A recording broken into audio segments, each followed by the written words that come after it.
Je suis bien content de vous voir ce matin. Merci également à plusieurs personnes qui étaient là hier soir avec nous à Écho Évangélique pour encourager cette émission-là. Donc, un jour, j'aurai l'occasion de vous donner quelques témoignages des gens qui écoutent cette émission. Sans plus tarder ce matin, vous comprenez, à cause de la Macasa, parce que je devais avoir mon lecteur, l'un de mes lecteurs, il m'avait dit qu'il verrait avec son agent qui est pasteur Gab, mais semble-t-il, tout, en tout cas. Luc chapitre 1er, versets 57 à 80. Moi, je lis pour vous dans la version Semeur. Le moment arriva où Élisabeth devait accoucher, elle donna naissance à un fils. Ses voisins et les membres de sa famille apprirent combien le Seigneur avait été bon pour elle et ils se réjouissaient avec elle. Le 8e jour après sa naissance, ils vinrent pour la circoncision du nouveau-né. Tout le monde voulait l'appeler Zacharie comme son père. Mais sa mère intervint et dit « Non, il s'appellera Jean. » Mais lui fit-on remarquer « Personne dans ta famille ne porte ce nom-là. » Alors ils interrogèrent le père par des gestes pour savoir quel nom il voulait donner à l'enfant. Zacharie se fit apporter une tablette au grand étonnement de tous. Il y traça ces mots. Son nom est Jean. À cet instant, sa bouche s'ouvrit et sa langue se délia. Il parlait et louait Dieu.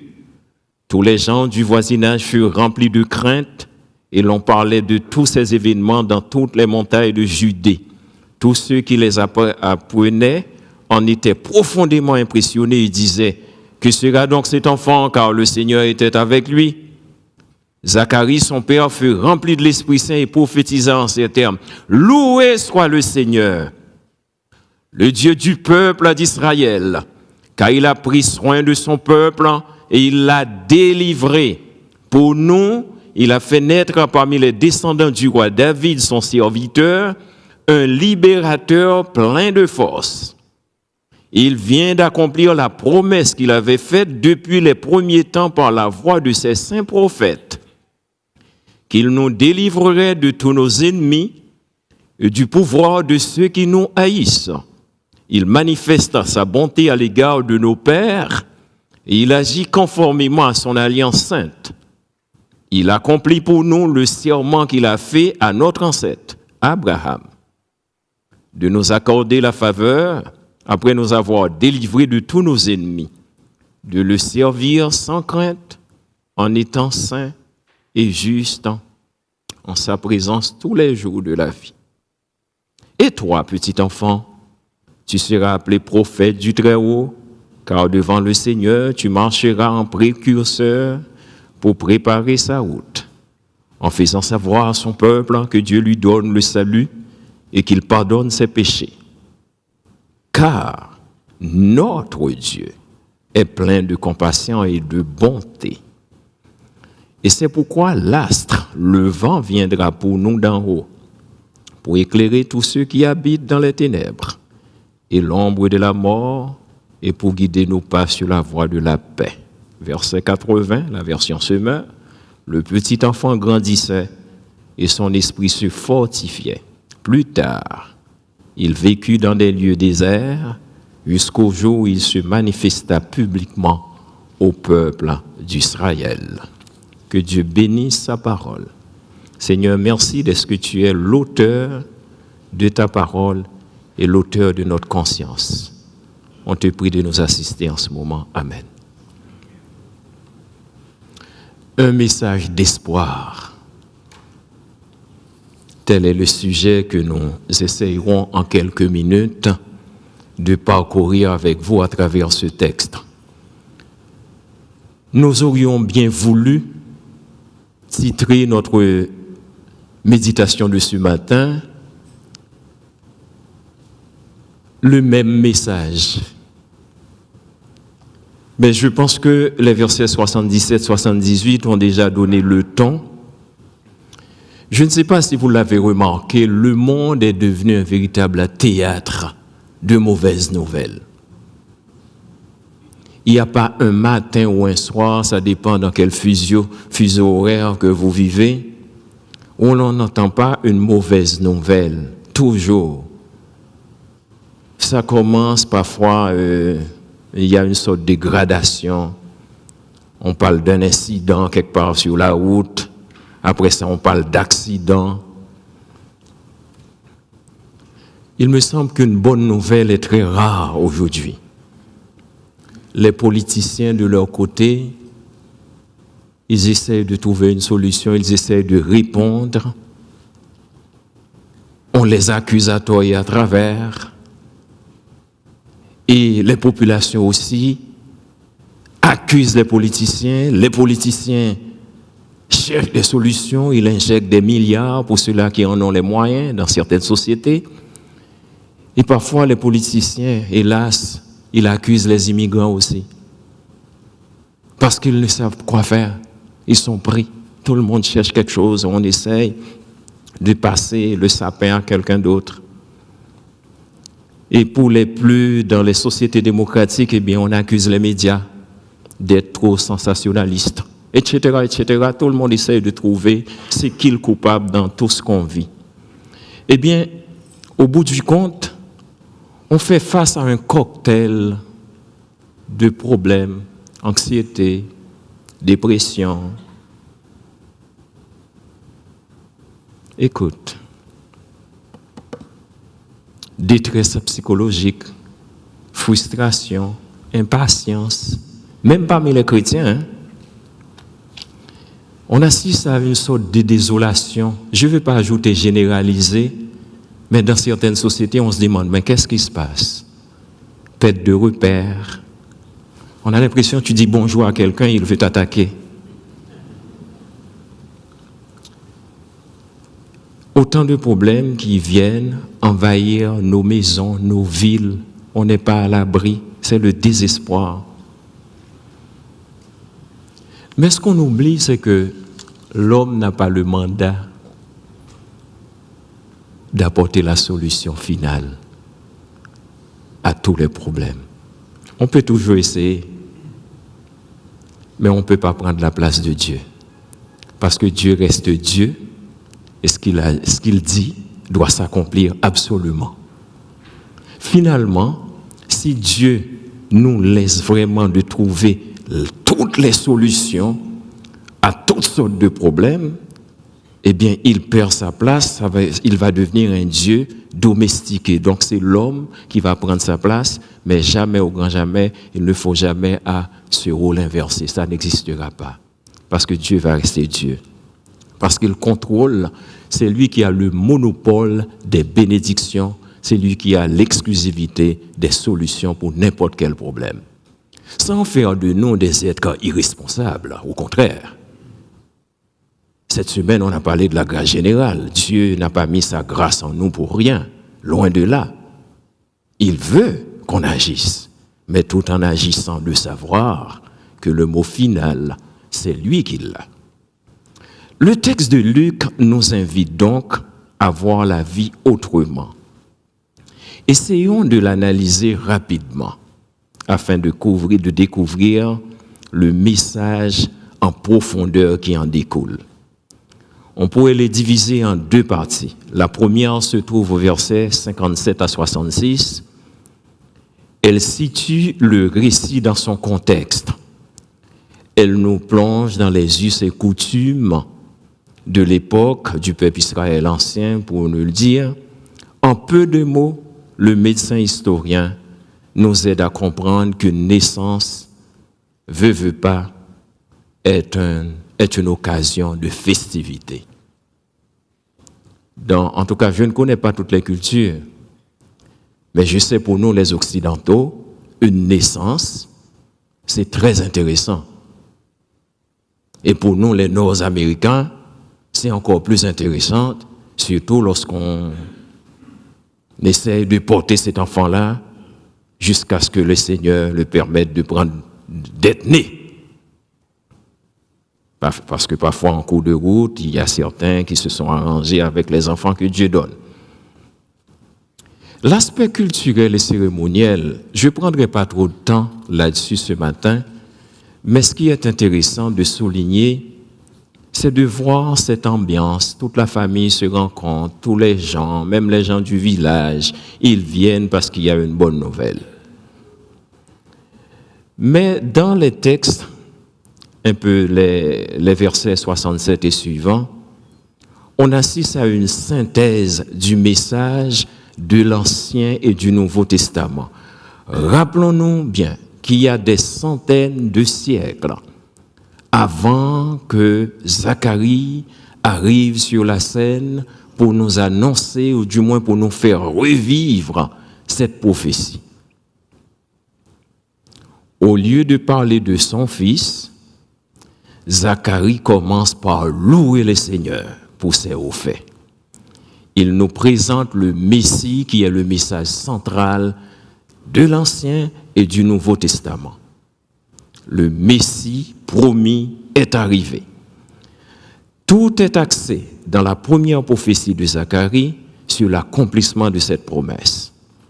Il souligne l'aspect de la délivrance d'un peuple, ça c'est sur le plan politique, mais cette délivrance aussi a un autre volet, c'est la dimension spirituelle, et qui est le plus important. D'ailleurs, je ne peux pas dire qui est le plus important. Oui, dans ce contexte, c'est le plus important, parce qu'on peut être toujours délivré de toutes les puissances. Mais si on n'est pas délivré de la puissance spirituelle, c'est-à-dire être en contact à notre Créateur, on passe littéralement à côté. Et dans cette délivrance, il y a le double volet, c'est-à-dire Dieu ne fait pas que travailler l'aspect extérieur, c'est-à-dire la délivrance politique. Tu n'es plus sous la domination de l'autre. Mais il y a la dimension spirituelle, c'est-à-dire Dieu prend un peuple qu'il a mis à part dans un but bien déterminé. Et un peu plus tard, j'aurai l'occasion de vous parler de ce qu'on appelle l'Église. Qu'est-ce que ça fait? Qu'est-ce que Dieu fait? Ne serait-ce pas la même chose? Ici, ce n'est même pas un conditionnel. C'est ce qu'il a fait. Il nous a pris un peu partout. Il nous a mis ensemble, il nous a mis en Église. Il a délivré chacun de nous individuellement, personnellement. Lui, c'est sa relation avec nous, indépendamment de notre couleur de cheveux, indépendamment de notre statut, indépendamment de notre nationalité. Il s'est arrangé, il nous a pris, il a fait de nous un peuple. Pourquoi? À noter bien, dans la prophétie de Zacharie, il a bien rappelé, je ne sais pas si vous avez remarqué dans le texte, nulle part, il a dit que c'est Jean-Baptiste qui va sauver les gens. D'une part, dans l'Ancien Testament, les prophètes n'ont jamais dit qu'ils ont le pouvoir de changer les gens. Dans l'Ancien Testament et dans le Nouveau Testament, aucun apôtre, aucun évangéliste ne s'approprie ce droit, ce privilège, parce que c'est l'exclusivité de Dieu, le Messie, le Sauveur, Jésus-Christ, le Roi des rois. C'est lui qui a ce pouvoir. Un cœur ne peut pas être transformé sans l'intervention directe de Dieu. La Bible précise que Jean-Baptiste non plus n'a pas opéré des miracles. Et pour nous, en Amérique du Nord, au Canada, Québec, ce qu'on connaît de Jean-Baptiste, c'est boulevard Saint-Jean-Baptiste. Ce qui est même intéressant, ça nous rappelle que dans cette société-là, et on accordait quand même d'importance aux personnages bibliques. On va dire jadis. On ne sait pas dans les 30 prochaines années, est-ce qu'on va avoir ces références-là encore. Cet homme que les apôtres nous présentent, les évangélistes, les prophètes, et pour nous encore l'Église du XXIe siècle, il s'appelle Jésus-Christ, le roi des rois. Et l'apôtre Jean le présente sous divers aspects. Et c'est lui qui invite les pauvres et les estropiés au grand banquet. Luc chapitre 14, les versets 15 à 23.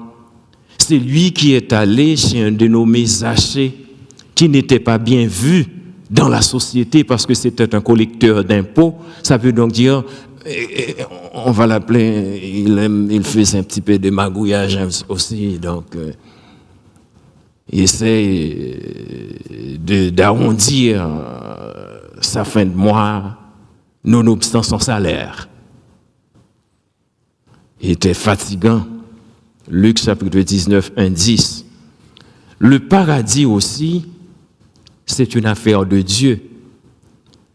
Mais remarquons qu'il y a deux obstacles dans l'attitude ou bien par rapport à cette naissance.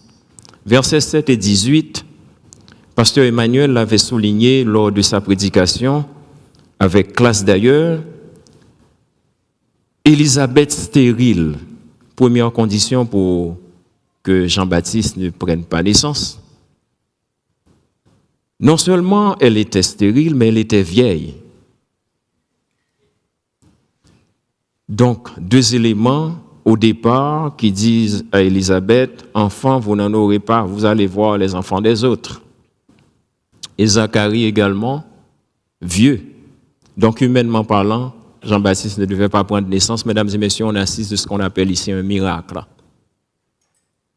C'est pour cette raison, quand quelqu'un me parle d'avortement, je dis pour moi, c'est un mot, c'est bien intéressant, mais pas pour moi parce que je sais dans quelles conditions le Seigneur m'a donné mes enfants. Si j'aurai l'occasion au cours de cette méditation, on en parlera. Quand j'arrive au mois de décembre, ça me rappelle bien des choses et je bénis le nom de mon Dieu. Si vous avez déjà vu une boîte de chaussures, eh bien, l'un de mes enfants, on pouvait en mettre peut-être 2 dans une boîte de chaussures à la naissance. Je me rappelle quand les spécialistes nous convoquaient dans une petite chambre à part, dans le milieu hospitalier, pour vous dire, la famille, on veut vous rencontrer. J'étais là avec Edel. Lorsqu'on me disait, les 48 heures seront très déterminantes. Je saurais oublier ça.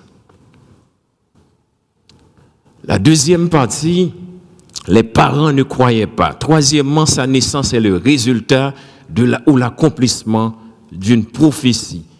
Quatrième élément, c'est un ange qui lui a donné son nom, verset 13b. 5. Beaucoup de gens se réjouiront de sa naissance, verset 14. Allons rapidement dans la deuxième partie, c'est-à-dire la présentation de Zacharie comme père prophète. Il va annoncer un double message. Le thème est toujours le même que celui des prophètes de l'Ancien Testament. C'est le salut gratuit offert par un Dieu qui tient au bien-être de chacun de ses enfants. Peu importe sa religion, peu importe sa famille, en Dieu, il n'y a qu'une famille. En Dieu, si religion il y a une religion, c'est être sauvé ou ne pas être sauvé.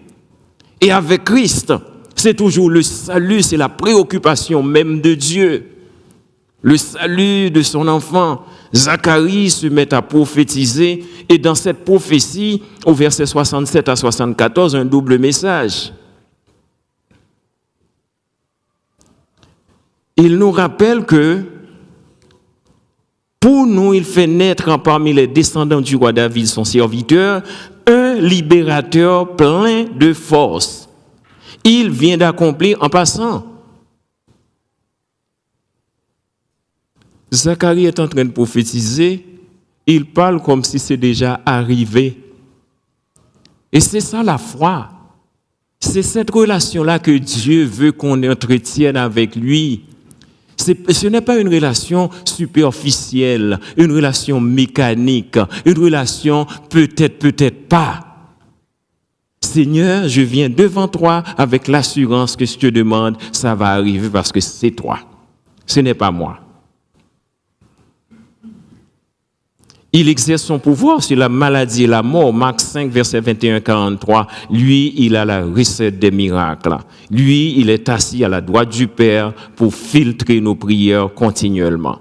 Verset 75 clarifie la responsabilité du croyant en tant que bénéficiaire et témoin de la grâce de Dieu. Dans notre jargon chrétien, on appelle ça la discipline chrétienne. Ça mange quoi en hiver, une discipline chrétienne? Considérant que Christ a vaincu nos ennemis, considérant qu'il a pris à notre place notre mort éternelle, considérant que Christ a pris notre place au milieu des brigands, considérant que Christ marche avec nous pendant qu'on est là, pendant qu'on va quitter ici, pendant qu'on va connaître des moments difficiles, parce que ça fait partie aussi. Même si on est chrétien, quand le soleil brille, il brille sur les chrétiens et les non-chrétiens. Quand il neige, le chrétien et le non-chrétien va pelleter pour certains. Quand les moments difficiles passent, eh bien, il frappe aussi les chrétiens. Mais ce qu'ils ne peuvent pas faire, c'est attaquer notre croyance. C'est attaquer notre foi en Jésus-Christ. Et parfois, sur le plan humain, notre foi peut être vacillante. Mais il y a une armée d'intercesseurs, des gens qu'on connaît, des gens qu'on ne connaît pas, qui intercèdent pour nous jour et nuit. Ça fait en sorte que la douleur est moins pénible. Et c'est ça la beauté de la communauté. C'est ça la beauté de l'Église. Même si elle est imparfaite, à nos yeux, aux yeux de Dieu, elle est parfaite parce que Jésus-Christ prie pour que chaque personne qui en fasse partie soit imbibée de son esprit pour continuer la cause et la course.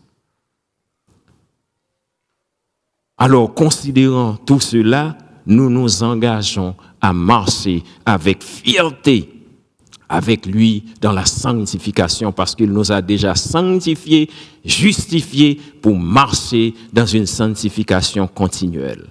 Chaque jour, c'est une journée de grâce. Chaque jour, c'est une journée d'un pas à la fois en Jésus-Christ parce que c'est lui qui me transporte dans la maison du Père. Il charrie, et en d'autres termes, il nous incombe la responsabilité d'être un témoignage auprès de ses ennemis par la façon dont on vit notre vie chrétienne avec lui. Zacharie commence par louer le Seigneur. Par la foi, il anticipe ce que le Seigneur a fait. Et toi, petit enfant, cette fois-ci, il va s'adresser enfin à Zacharie, à Jean-Baptiste. Les versets 76 et suivants.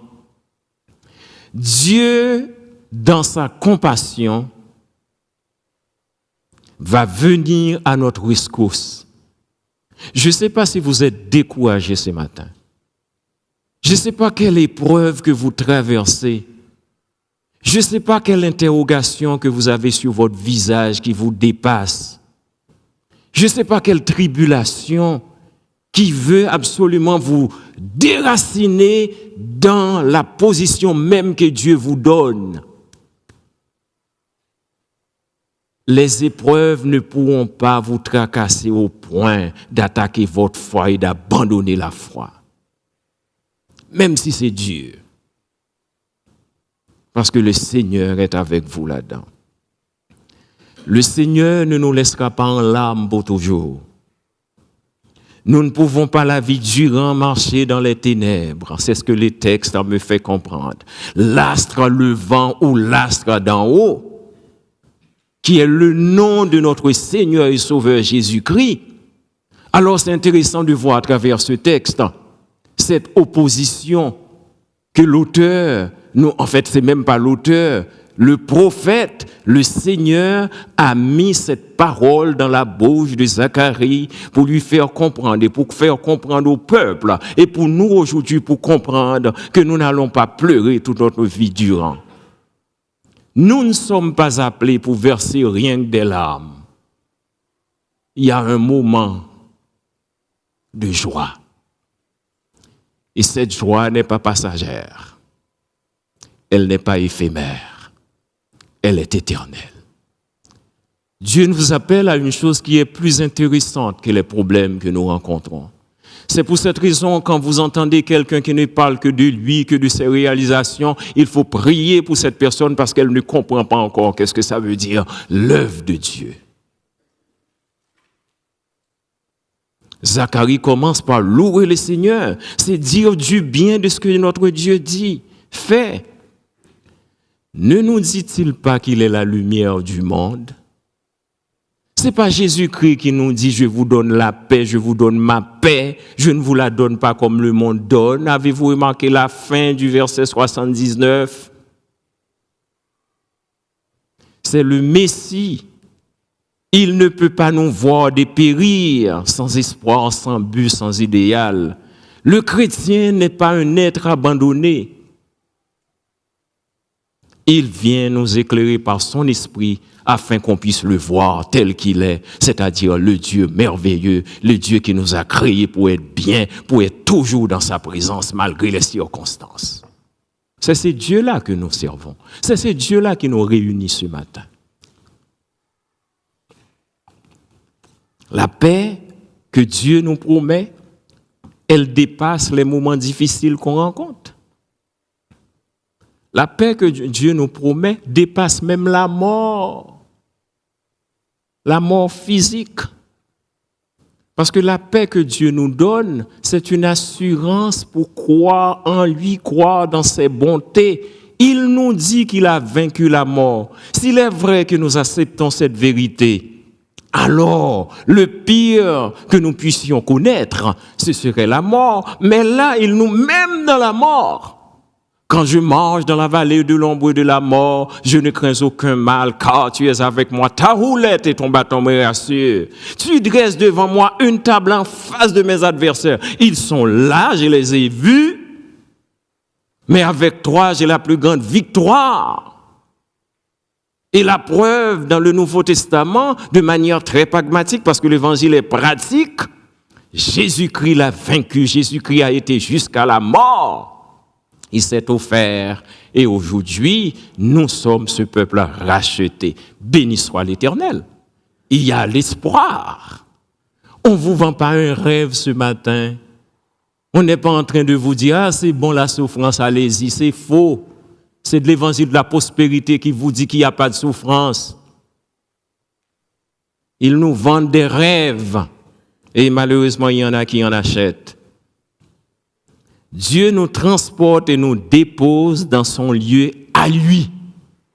Un lieu de paix, un lieu de repos. Il nous révèle sa bonté. Il nous révèle comment lui, il travaille dans notre intelligence pour que nous ne nous laissions pas transporter par les rudiments de ce monde et que nous soyons toujours à ses pieds pour entendre qu'est-ce qu'il a à nous dire, qu'est-ce qu'il a à nous dire. Parce que c'est tellement facile d'entendre les mauvaises nouvelles, c'est tellement facile de lire les mauvaises nouvelles, c'est tellement facile aussi de fabriquer des mauvaises nouvelles. On n'a pas de temps lorsqu'on écoute tellement de mauvaises nouvelles. Parfois, on devient aussi des fabricants de mauvaises nouvelles. Mais on oublie que si l'Éternel nous demande de rendre gloire à Dieu, le psalmiste va dire « Je commande à mon âme de louer l'Éternel ». Alors, quelqu'un qui parle toujours de lui, c'est moi, voilà, moi. On oublie si Dieu, lui, est-ce qu'il peut avoir une petite place? Chaque personne vient au monde avec une grâce spéciale et au moins un don que Dieu lui donne, qu'il soit croyant ou non. Le moment arriva où Élisabeth devait accoucher, etc., verset 58. Cette naissance nous rappelle que Dieu est miséricordieux. Il a des entrailles de miséricorde. Mais toi, Seigneur, tu es un Dieu miséricordieux, Psaume 86, et compatissant, lent à la colère, riche en bonté et en fidélité. Ô Dieu, aie pitié de moi dans ta bonté. Combien est précieuse ta bonté. Psaume 36, verset 8. Psaume 98, verset 3. Mes chers amis, il ne faut pas perdre l'habitude de célébrer le nom de notre Dieu. Ce que Dieu nous donne n'est pas indu. Ce n'est pas naturel de s'assembler un dimanche matin. Ce n'est pas naturel de prendre soin d'une autre personne. Ce n'est pas naturel qu'on se rencontre pour célébrer Dieu. Que les obstacles de la vie ne viennent pas obstruer notre relation avec Dieu.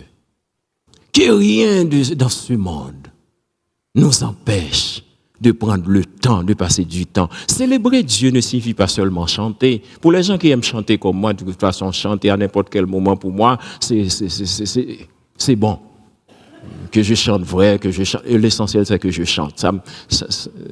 Mais, vous savez que vous pouvez louer Dieu en faisant du bien à quelqu'un. Quand vous passez du temps avec une personne, vous êtes en train de louer Dieu aussi. Quand vous prenez soin de quelqu'un, vous êtes en train de louer Dieu. Quand on cherche du monde à l'église pour faire un ministère, tu donnes ton nom, tu es en train de louer Dieu dans la mesure où tu prends ça au sérieux devant Dieu.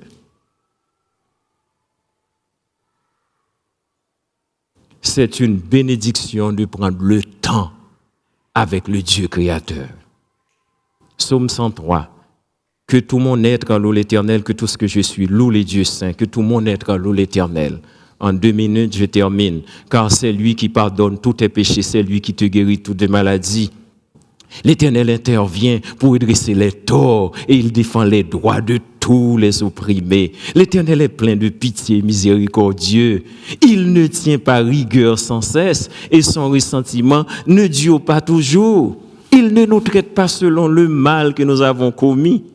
Il ne nous punit pas comme le méritent nos fautes. C'est ce Dieu-là, sa largesse.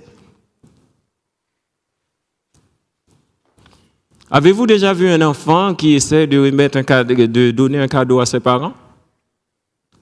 L'enfant ne travaille pas, l'enfant n'a rien. Donc il prend ce que le parent lui donne ensuite pour donner un cadeau à ses parents. Mais il me semble que c'est simple.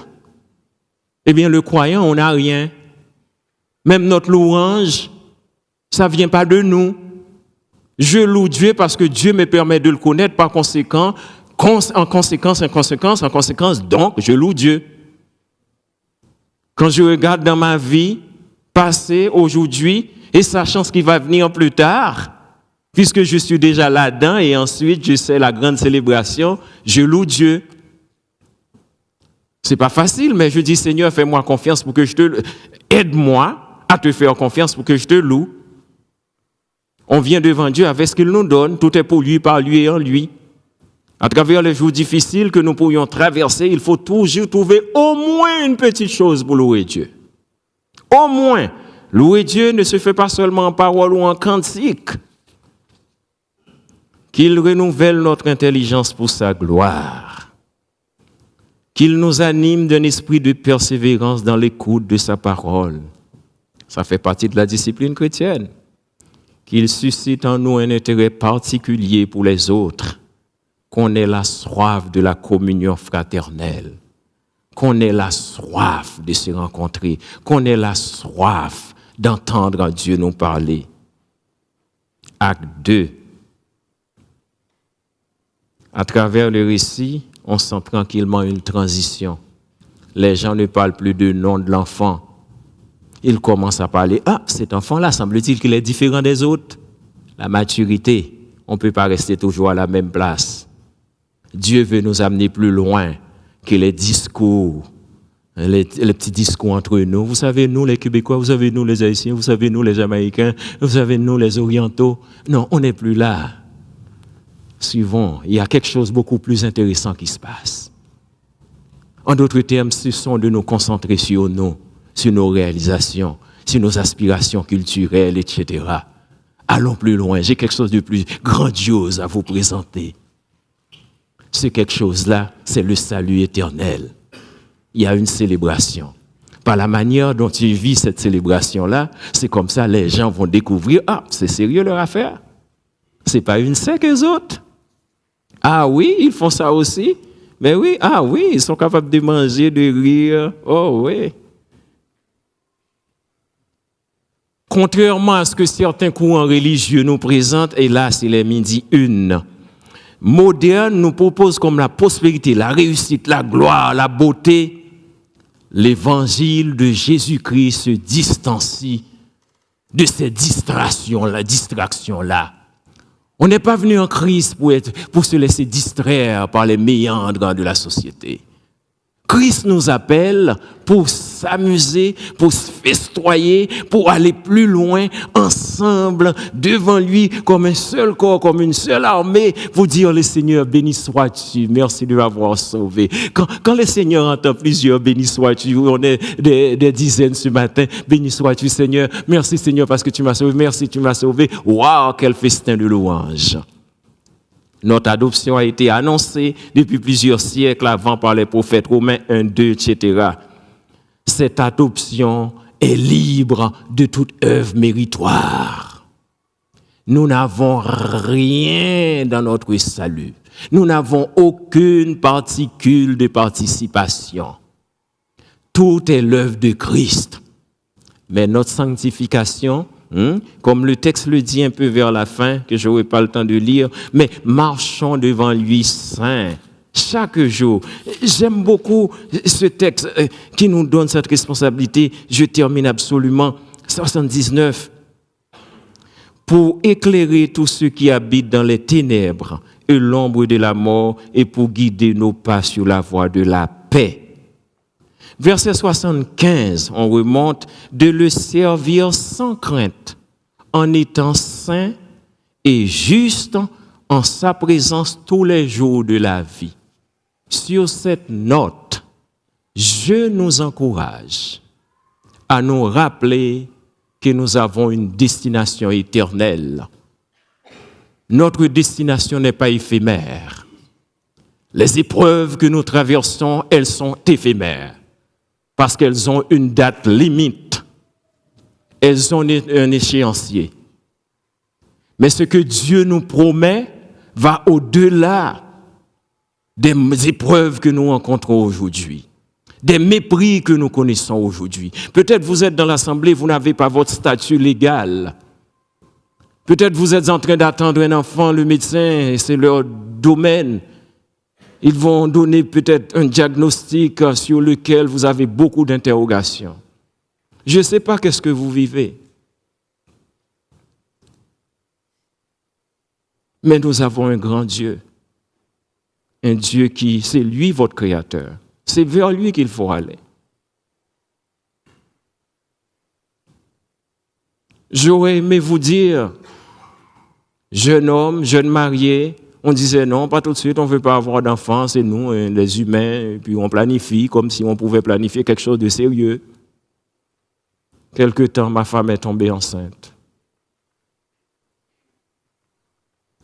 Première fausse couche.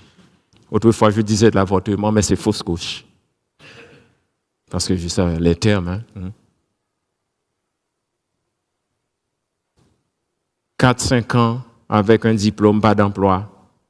Tu as trouvé un petit quelque chose, peut-être 2 mois, on vient te chercher un après-midi pour te dire, on ne te dit rien, on te dit, viens Félix, ta femme est à l'hôpital, lorsque tu es dans la voiture, on te dit pourquoi on est venu te chercher. Branle-bas, les médecins te convoquent. Oh non, non, non, non, non, non. Mes chers amis, point n'est besoin de vous dire que j'ai pleuré toutes les larmes de ma vie cette soirée-là. Edel, si elle a la bonne mémoire, elle peut se rappeler. Je dis à Edel, tout ce que le Seigneur me donne, c'est dans la souffrance.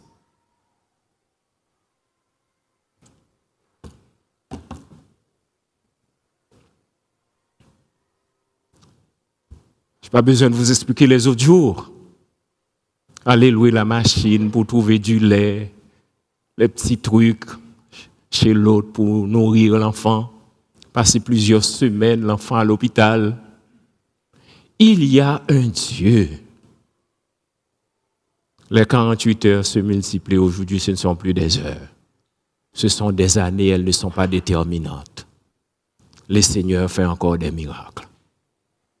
Le Seigneur est prêt. Ce n'est pas parce que je suis un homme de prière.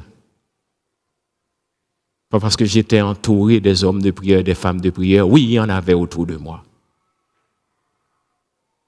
J'ai dû les appeler pour venir m'aider à pleurer. Parce que aurais-je besoin de vous dire, le temps nous fait la guerre, on va prier pour les malades de l'église ce matin.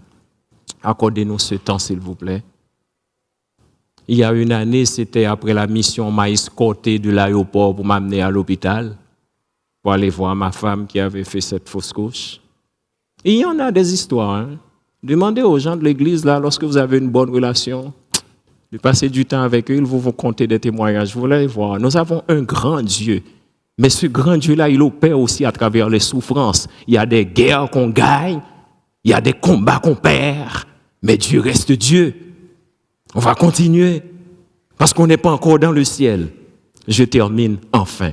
J'invite tous les pasteurs et tous les malades de l'Église. Si vous êtes gênés, restez à votre place. Si vous voulez que personne sache que vous êtes malade, ce n'est pas grave. Ce n'est pas le déplacement qui va changer les choses. Mais c'est surtout l'obéissance de votre cœur pour dire, Seigneur, tu n'es pas seulement venu pour me donner la santé, mais tu es venu pour me donner quelque chose qui est plus grand que la santé. Et ce matin, on parlait dans l'équipe pastorale, c'est la résurrection avec toi. Je vous invite donc à venir. Si vous êtes ici ce matin aussi, vous voulez donner votre vie à Dieu, avez-vous une bonne nouvelle, vous? La seule bonne nouvelle, c'est de savoir que Jésus-Christ est ressuscité. Il intercède pour vous et moi en ce moment.